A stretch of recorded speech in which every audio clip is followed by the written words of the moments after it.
In this lecture, I'm going to show you 5 ways to make your beats sound more lo-fi and nostalgic. These techniques will hopefully help you achieve that emotional lo-fi flair found in down-tempo music and lo-fi hip-hop beats. So the first tip is based on tape simulation. One of the reasons lo-fi music is such an interesting genre to produce is that you are purposefully adding or retaining sonic imperfections that producers decades ago would have been trying to remove from their recordings. These imperfections such as tape flutter, detuning, and other audio artifacts can really add a vintage nostalgic element to your tracks. We all love free plugins, so I have got you 2 free tape simulation plugins to show you. The first one is Tape Cassette 2 from Column Audio. This is an incredibly beginner-friendly plugin for adding some vintage warmth and character to a sound. As you can see, we have saturation, low pass, noise, wow, and flutter controls as well as an oversampling options up here.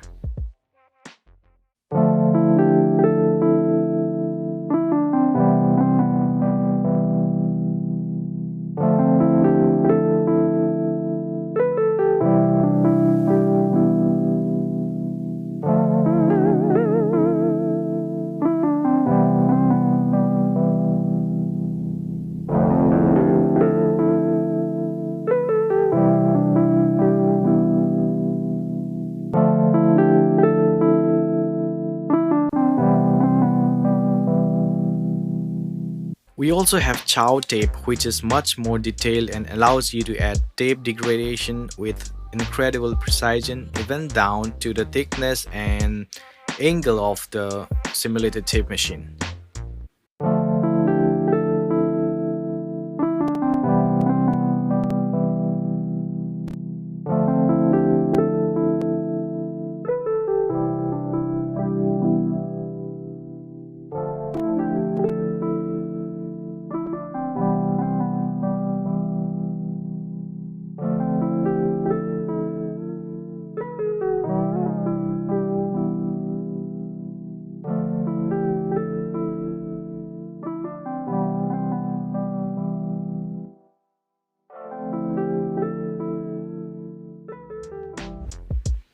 The second lo-fi technique is making your chords jazzier and more interesting to the listener.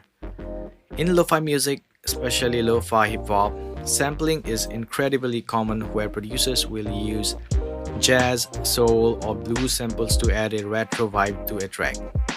Jazz chord samples such as piano or keys are particularly good for adding raw emotions, but if you don't want to sample and prefer to use MIDI sequence, try recreating unique jazz chords of the 60s and 70s. For example, listen to the difference between these two chord sequences.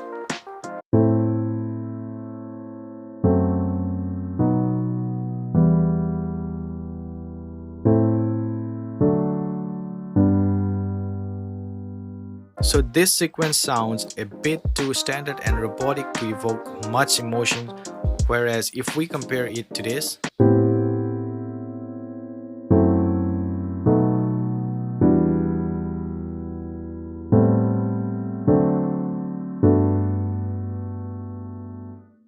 in my opinion, this has a much more lo-fi jazz kind of tone, and I think with some tape simulation, it would sound much better in a lo-fi beat. Scalar 2 by Plugin Boutique is also an insanely helpful plugin for discovering and experimenting with various musical scales and chord progressions. If you have no knowledge of music theory, the second chord sequence I showed you is a variation from Scalar 2, and I use this thing all the time for instant chord and melodic inspiration. Lo-fi tip number 3 is to make use of sound beds.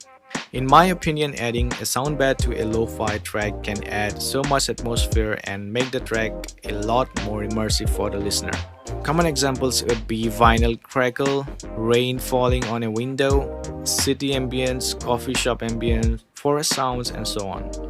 So how do you actually find these sounds? Usually you can find ambient sound in videos on YouTube, which you can always download and experiment with. But you need to be careful if you want to release a track commercially and it has a sound bad taken from YouTube, as it is probably copyrighted. To avoid this, there are some really cheap royalty-free sample packs out there that includes hundreds of organic ambient sounds and textures. I will leave a link to some of my favorites in the description, or if you have got the recording equipment, you can even go out and record these sounds yourself. Tip number 4 is to use a drum bus to create dusty, natural sounding drum loops. Group processing on drums can be really important, as doing this not only contributes to the aesthetic and character of the drums, but it really helps to glue the drums together to create a more cohesive sound. Some examples of lo-fi drum bass effects are low pass filter, saturation, compression, transient shapers, and even some light high-end reverb. So here's a basic drum loop with no effects.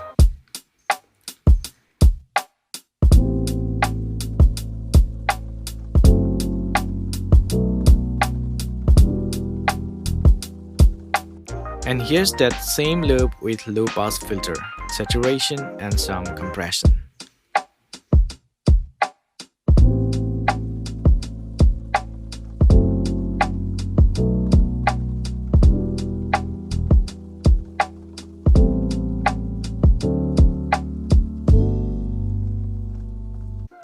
Hopefully you can hear.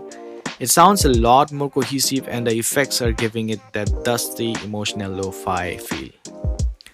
This final technique is one that I use a lot to add a bit more body and warmth to a beat. But it does not apply to every lo-fi track out there. Sometimes I find adding a soft, low mid-range pad behind the main piano helps to add a lot of nostalgia and emotion. So you can just copy these chords and you can use any synth for this, but the Diva is particularly good as it has tons of smooth vintage pad presets to choose from. And here is the same beat with a pad behind the piano.